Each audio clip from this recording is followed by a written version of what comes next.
Olá, gente. O tema da nossa aula são blocos econômicos. Então, o que é que são blocos econômicos? Por que eles existem? Se eles existem, devem ter vantagens, apresentar vantagens. Quais as vantagens? Quais as desvantagens que eles apresentam durante o seu transcurso? Quais são as principais modalidades? E quais são os principais blocos econômicos do mundo? Então, aqui nessa imagem, nós podemos constatar a diversidade de países que existe no mundo. São mais de 200 nações, países, aqueles que são considerados pela ONU. Então, nós temos aqui o nosso Brasil, a bandeira do nosso Brasil. Então, durante nossa aula, nós saberemos quem são os parceiros do Brasil, a quem ele é aliado.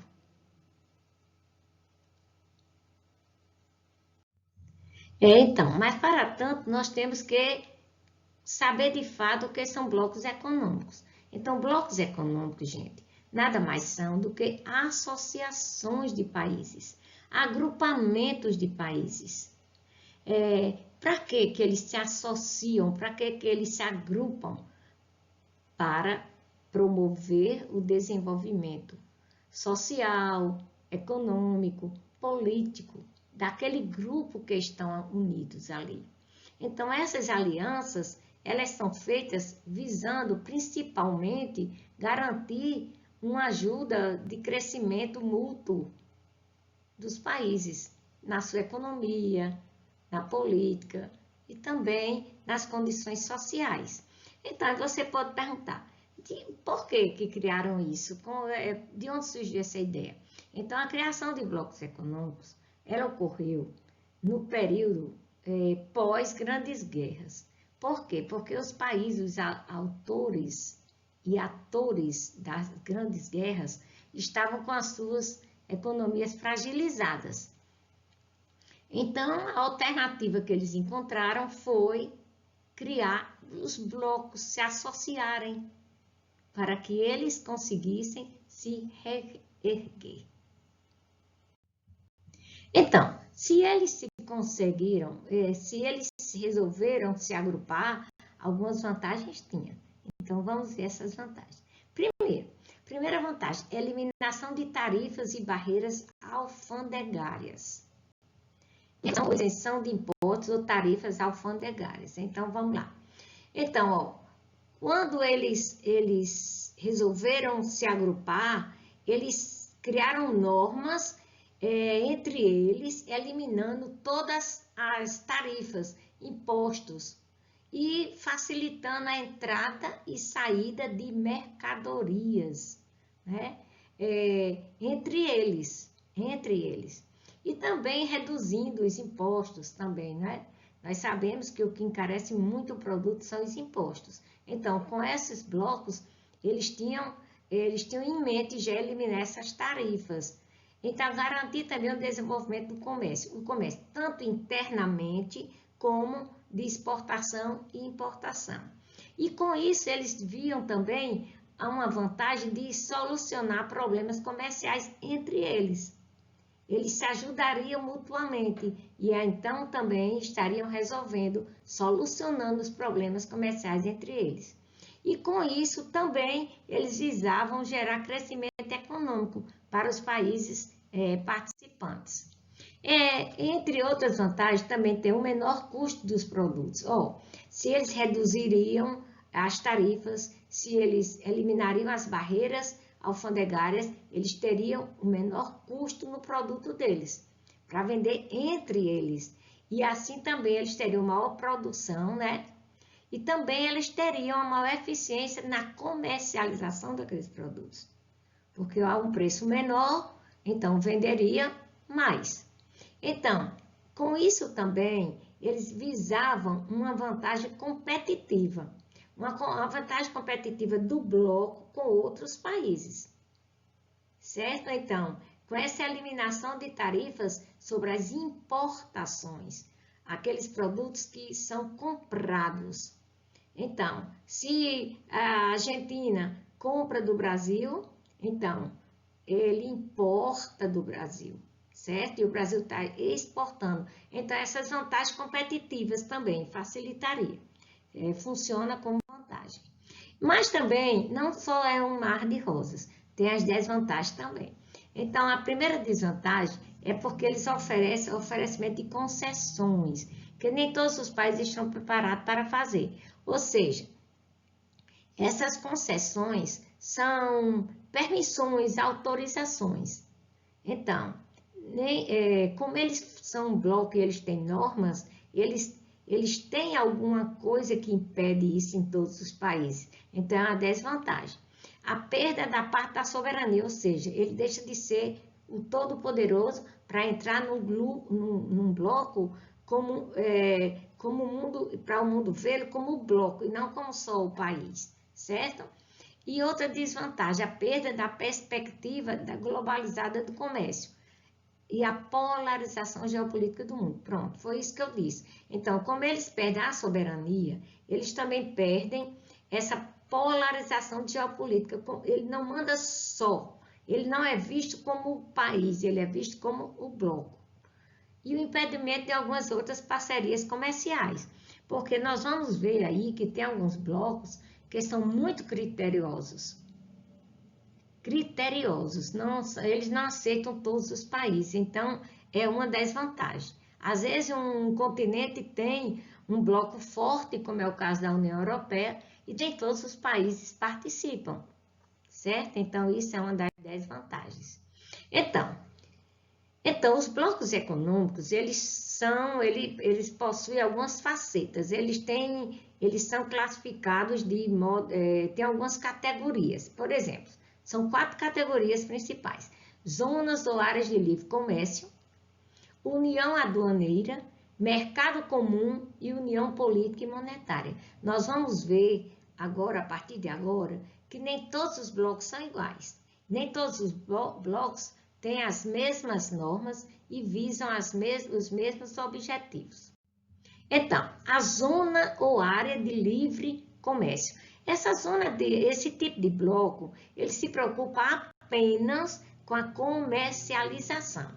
Ou seja, ele se preocupa em isentar taxas e impostos na comercialização de produtos e serviços, né? De produtos comercializados e pessoas também que vão prestar serviço, entre esses países que formam o bloco.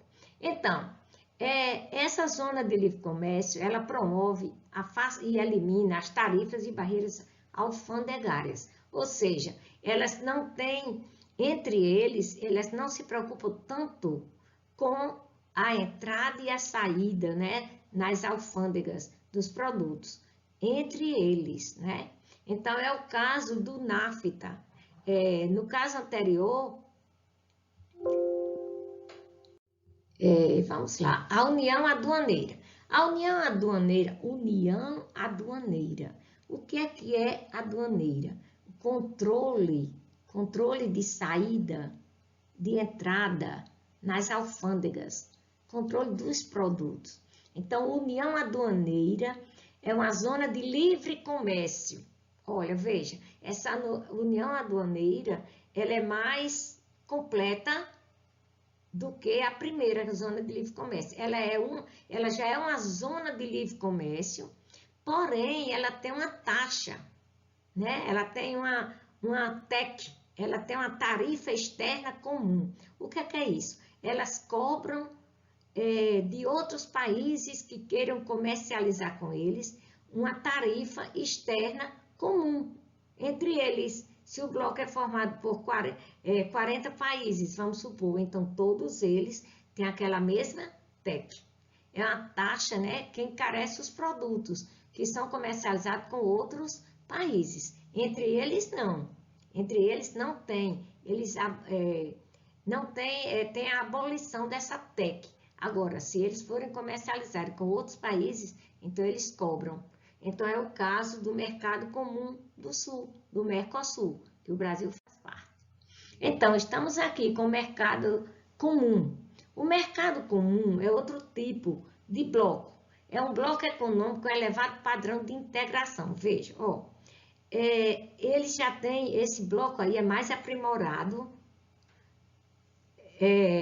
do que o passado. Veja, o mercado comum é um bloco econômico de elevado padrão de integração entre os seus membros. Então, tem livre comércio, além de comercializar os produtos, eles também deixam o livre arbítrio de circulação de pessoas, de informações, capitais e bens, entre eles, não é? Entre eles não têm aquela xenofobia entre eles não têm aversão de outros países entre eles. Então, esse bloco, para eles não existem as fronteiras físicas, né? Então, também é o caso do Mercosul, Mercado Comum do Sul, que já está bem evoluído, é como se fosse uma evolução daquele outro que só era de mercado de livre comércio. Aqui não, ela é de livre comércio e livre circulação de pessoas, de informações, de capitais e de bens. E também tem outro tipo de bloco, que é a união política e monetária. Esse é o tipo de bloco mais evoluído, vamos dizer assim. É o que está com maiores conquistas, é o mais organizado de todos, esse tipo aí. Então, é uma união econômica e monetária. Então, além deles se unirem economicamente, comercialmente, eles também têm a criação de uma moeda única. É o caso da União Europeia, quando criou o euro. Então, é uma integração ampla no campo econômico, com o desenvolvimento do comércio no âmbito da importação, das exportações e também no campo político, com políticas comuns adotadas entre eles, certo? Políticas com relação à industrialização, com relação à agropecuária, certo? Então, nós temos aqui alguns blocos existentes no mundo, né? ALCA, NAFTA, CARICOM. Então, nós vamos nos deter nos principais, no NAFTA, né? No Mercosul, na União Europeia, na APEC e na ASEAN. Porque são os principais. Vamos lá. Então, vamos começar pelo Mercosul, Mercado Comum do Sul. Então, para nós brasileiros, para nós é o bloco mais importante. Por quê? Porque é o bloco que o Brasil é um membro forte, né? Então, ele está aqui, ó, o Brasil, os membros, essa parte verdinha, são os países membros. Os países que têm direito a votar e ser votado. Então, o Brasil, Paraguai, Argentina e Uruguai. E esse daqui? Esse daqui também é um país membro, a Venezuela, contudo, ele está suspenso. Por que ele está suspenso? Porque dentro das normas do país, ele não está obedecendo à questão da democracia. Certo? Lembre-se que o Mercosul, ele não se preocupa apenas com a comercialização, mas também com o direito, os direitos da população, os direitos das pessoas, certo? Então, o Mercado Comum do Sul é um bloco de países sul-americanos. Eles se uniram para quê? Para criar uma zona de livre comércio. E também uma união aduaneira. Aquilo que a gente disse, não é? Que eles vão ter o livre comércio, mas vão ter o quê? A tarifa. Aquela tarifa que é cobrada nos produtos de importação, com outros membros. E não cobrada com aqueles que são membros dele. Então, essa união aduaneira é a liberação de mercadoria pela alfândega para a entrada de países. Então, no caso como eu já comentei, no caso do Brasil, Uruguai, Paraguai e Argentina, eles têm essa liberação. Eles não cobram, né, as taxas nas alfândegas. Então, ele é um tipo de bloco União Aduaneira e Mercado Comum. Ou seja, ele permite também a entrada e saída de pessoas, de capitais, de mercadorias. Então, o Mercosul é um bloco novo. Ele foi criado em 1991. Porém, esse bloco ele foi criado através do Tratado de Assunção. Mas ele passou um tempinho, né, sem funcionar direito, aquele tempo de adaptação, de organizar. Porque quando ele foi criado para toda a América do Sul. Mas não teve um consenso, né? E nem todos os países se enquadravam nas regras. Então, ele adota a TEC, a Tarifa Externa Comum, e também ele coordena as políticas macroeconômicas, né? Livre comércio de serviços, livre circulação de mão de obra, de capitais e de pessoas. Então, esse Tratado de Assunção que criou o Mercosul, o que é que trata ele? O tratado é um acordo. O que é que ele diz? Que os Estados partes, ou seja, os países que fazem parte, devem partilhar valores como democracia, defesa dos direitos humanos, segurança jurídica e combate à pobreza, entre outros. Então, por isso que a Venezuela está suspensa, porque ela não quer obedecer à democracia, ela não leva em conta os direitos humanos, então, por isso que ela está suspensa. Então, esse Tratado de Assunção foi a norma, o acordo pelo qual foi criado o Mercosul. E aí também a criação da área de livre comércio e circulação de bens, de pessoa, estabelecimento, como eu já disse, da tarifa externa comum, entre eles.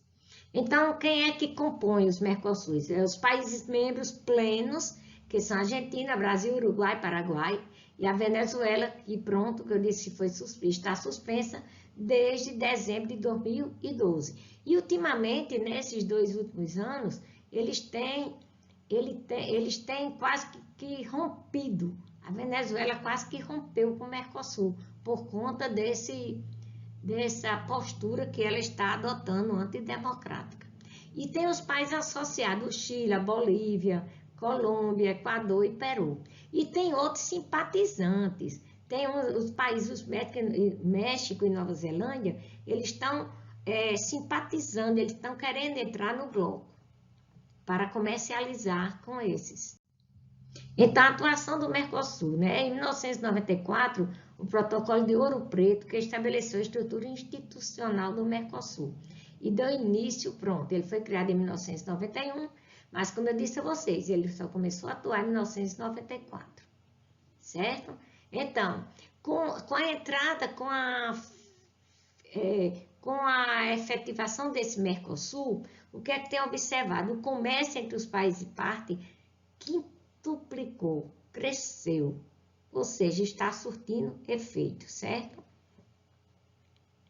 E ele é considerado o terceiro bloco mais poderoso do mundo. Então, ele fica atrás do NAFTA e fica atrás também da União Europeia, que nós vamos ver daqui a pouco. Então, o Mercosul atual. O Mercosul atual, como é que ele está? O que é que ele tem enfrentado, né? Então, ele está bem, né? Ele está muito bem, relativamente bem. E o que é que eles estão vendo? Que eles formam,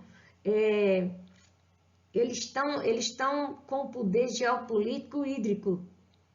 Por quê? Porque as maiores bacias hidrográficas do mundo, do planeta, estão justamente na área do Mercosul. Vocês estão vendo? Então, ninguém mais diz o Brasil, Uruguai, Argentina, Paraguai, não. Está dentro do Mercosul, que é a bacia do Prata e a bacia também da Amazônia. Então, você veja que eles já estão assim, com um poderzinho sobre o mundo por aí afora. Então, aí tem o NAFTA. O NAFTA é um bloco muito importante, né? Um bloco que significa que é um tratado norte-americano de livre comércio. Olha, o NAFTA é um bloco restrito à América do Norte. Ele passou um tempinho, ele foi criado em 1988, só abrangendo apenas Estados Unidos e Canadá, que é a América que é anglo-saxônica.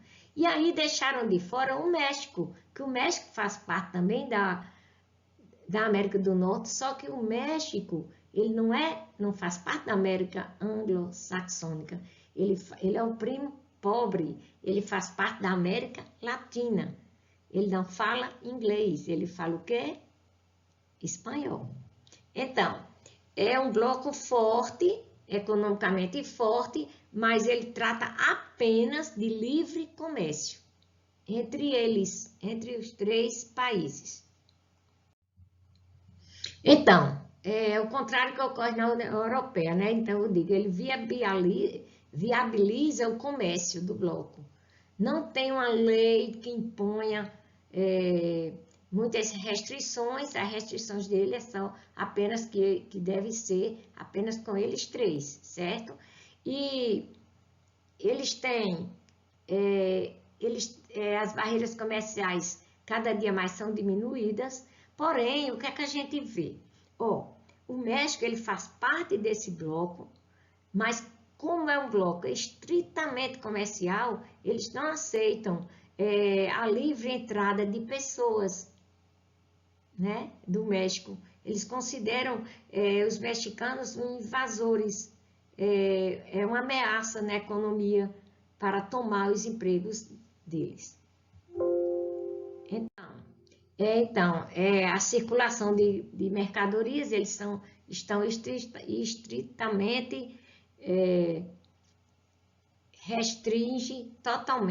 restringe-se a circulação de mercadorias entre o mesmo, certo? Então, temos também a APEC, Cooperação Econômica do Pacífico e da Ásia e do Pacífico. É uma sigla americana, né, que a gente lê de trás para frente. Então, é um bloco econômico que não foi motivado aqui com quem apenas mora perto. As condições geográficas, eles não consideraram. Eles consideraram os países que são banhados pelo Pacífico, que estão na Ásia e que são banhados pelo Pacífico. Então, aqui entra, faz parte desse bloco, todos os países que são banhados pelo Pacífico, inclusive Estados Unidos, Canadá, né? Todos aqueles que são banhados pelo Pacífico. E também aqueles da Ásia. Então, está aqui, nesse bloco, estão alguns países poderosos, né? Como Japão, como China, Estados Unidos. Então, os países membros estão aqui, ó. Austrália, um país altamente rico, Brunei, Canadá, Indonésia, Japão, Malásia, Nova Zelândia, Filipinas, Singapura, Coreia do Sul, Tailândia, Estados Unidos, entrou em 1989, a China, tem Hong Kong na China, ó, Taiwan também na China, México, Papua Nova Guiné, Chile, Peru, Federação Russa e Vietnã. Então, veja, são países de continentes diferentes, da Ásia, mas também tem da América. Nós temos aqui, ó, Canadá, que é da América, Estados Unidos, o México, o Chile, o Peru, mas os demais são todos o quê? Asiáticos. É um bloco econômico que tem tudo para crescer. E nós temos aqui as BRICS. BRICS é uma sigla. Ele não chega a ser totalmente ele ainda não é considerado um bloco econômico. Por que BRICS? BRICS é a união de 5 países: Brasil, Rússia, Índia, China e África do Sul. Por que esse está minúsculo? Porque a sigla era BRIC. E então, como a África do Sul entrou por último, então acrescentaram que era as BRICS, os BRICS, tá bom? Então, aqui não se trata de um bloco, é mais um agrupamento econômico, um mecanismo internacional de defesa. Vamos lá, o que é isso? Os países poderosos, eles já são considerados países do norte, países centrais, países poderosos. E esses daqui, esses países, tanto o Brasil como a Rússia, como a Índia, como a China e como a África do Sul, eles são considerados ainda países emergentes. E eles se sentem prejudicados diante da geopolítica mundial, porque eles não têm o poder e o desenvolvimento que os grandões têm. E às vezes eles se sentem achatados. Então, eles se uniram para quê? Para se fortalecer. Eles disseram que estão unidos porque juntos, em breve, eles serão as maiores potências do mundo. Eles estão dizendo que nesses 50 anos, né? Então, vamos torcer porque o Brasil está lá. Ou a China já é uma grande potência do mundo. Então, vamos ver se eles juntos, eles agregados em busca desse desenvolvimento, se eles vão conseguir esse status. Então, tem também a ASEAN. A ASEAN é a Associação das Nações do Sudeste Asiático. Inclui a Índia, inclui aqueles países todo do sul e do sudeste asiático. Então, é uma organização intergovernamental, regional, se restringe ao sudeste asiático. São 10 países do sudeste asiático, né? Então, eles se uniram a essa ASEAN para promover a cooperação entre eles, intergovernamental, e facilitar a integração econômica, política, segurança, a integração militar, educacional, sociocultural entre os seus membros. Veja, é um bloco que foge um pouquinho dos demais. Então, ele quer se integrar economicamente, politicamente e também quer se fortalecer na segurança, no seu exército, em termos também de educação, né? Então, eles foram, quem foi que criou esse bloco? Ele foi criado em 76, com o nome do Tratado da Amizade, que era entre Japão, China e Coreia do Sul, tá certo? E a ALCA também não é um bloco de expressividade, mas é um bloco, né, uma área de livre comércio das Américas. Olha, ele não chegou a nem se formar, porque essa ALCA ela foi criada para desenvolver a América como um todo. Mas por que não chegou a se efetivar? Porque os Estados Unidos, ele foi o idealizador e ele queria, né, o domínio total. E os outros países não aceitaram. Então, existe esse projeto, mas não foi ainda efetivado. E agora vamos para a grande União Europeia. A União Europeia é aquele bloco mais desenvolvido, o bloco econômico mais organizado, certo? Então, esse bloco, ele não se formou assim, rápido, de um dia para o outro. Ele teve todo um processo de criação. Ele começou justamente em 1944, né, com o Tratado de Bruxelas, quando eles criaram um bloco chamado Benelux. Benelux são 3 países que se uniram para se fortalecer, porque as suas economias estavam fragilizadas. Então, esses países eram Bélgica, os Países Baixos, né, que é a Holanda, e Luxemburgo. Então, foi fundado em 44, mas a efetivação dele só foi em 1948, no período pós-guerra. Então, o interessante desse processo de criação da União Europeia é porque eles foram conseguindo agregar outros países e foram se fortalecendo ao longo do tempo. Então, depois do Benelux, teve a SECA, a Comunidade Europeia de Carvão e do Aço. Eram aqueles países que eram altamente ricos em reservas de aço, de ferro e de carvão. Então, era a Alemanha Ocidental, a França e a Itália, mais 3. Então, é interessante que esse processo sempre é a agregação de 3 países. Depois chegou o quê? A CEA, o CE é a Comunidade Econômica Europeia, foi criada em 1947 e foi ao longo do tempo se criando, né? Foi agregando outros países até que ele se fortaleceu e é o que é hoje, são 28 países. Mas não pense que é tudo mil maravilhas. É um bloco que tem o maior número de países, mas é um bloco que é muito rígido. Ele não, para entrar nesse bloco tem que ter, não pode ter uma grande dívida externa, o país tem que ter condições concretas e sólidas de desenvolvimento. Então, a Europa possui 50 países, mas apenas 28 faz parte desse bloco. Então, qual o objetivo da União Europeia? Livre circulação de pessoas, de serviços, de bens, de capital e com a legislação sobre assuntos relativos à justiça, mantendo também as políticas relativas ao comércio. Então, olha como ele é amplo, ele é abrangente. Então, implantou-se o euro como moeda única, né, no Tratado de Roma, em 1957. Porém, sua implantação foi em 98 com Alemanha, França, Itália, Bélgica, Luxemburgo e Holanda.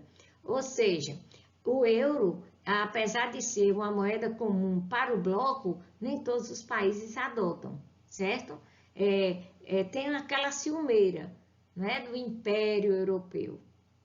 Tem aquela ciumeira. Então, como a Alemanha, a França, a Itália, a Bélgica, Luxemburgo e Holanda foi quem criaram, os demais, como o Reino Unido e outros poderosos, não adotaram o euro.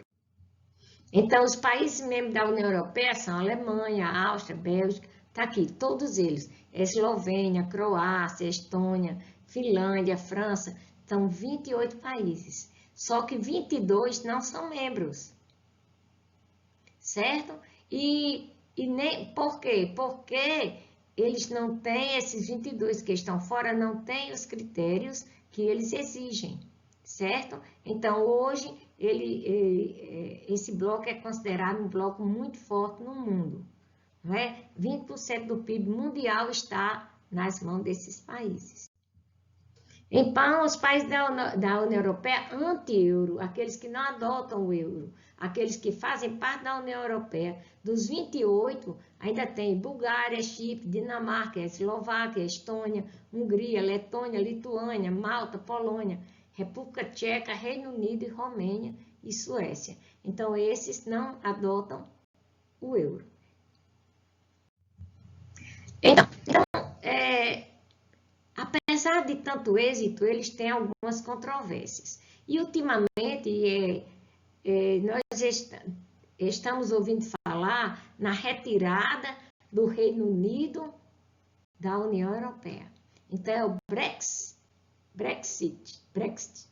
Então, nada mais é do que o Reino Unido se desvincular da União Europeia. Mas quem é esse Reino Unido? Lembrando a vocês que o Reino Unido são aqueles países britânicos, né? Inglaterra, País de Gales, Escócia, mais a Irlanda do Norte.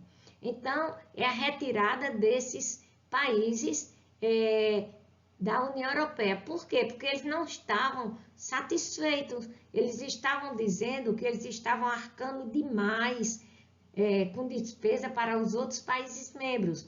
E isso estava enfraquecendo a economia deles.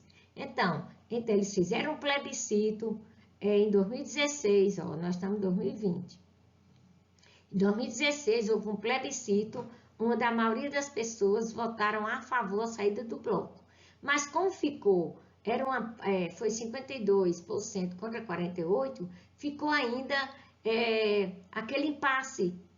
Então, esse prazo que eles queriam para logo. Eles ficaram adiando. E só este ano, né? Só este ano que eles conseguiram, em janeiro, eles conseguiram sim se desvincular. Então, vamos aguardar, gente. Vamos aguardar um novo redesenho do mapa mundi. Porque com a saída do Reino Unido, como é que vai ficar, não é? Então, porque dentro do Reino Unido também tem alguns países que não querem. Então, se houver um rompimento entre eles, vai ter um redesenho do mapa. Então, gente, é isso. Espero que vocês tenham entendido e vamos partir para depois comentar, discutir com os exercícios. Então, um beijo para vocês, um abraço virtual.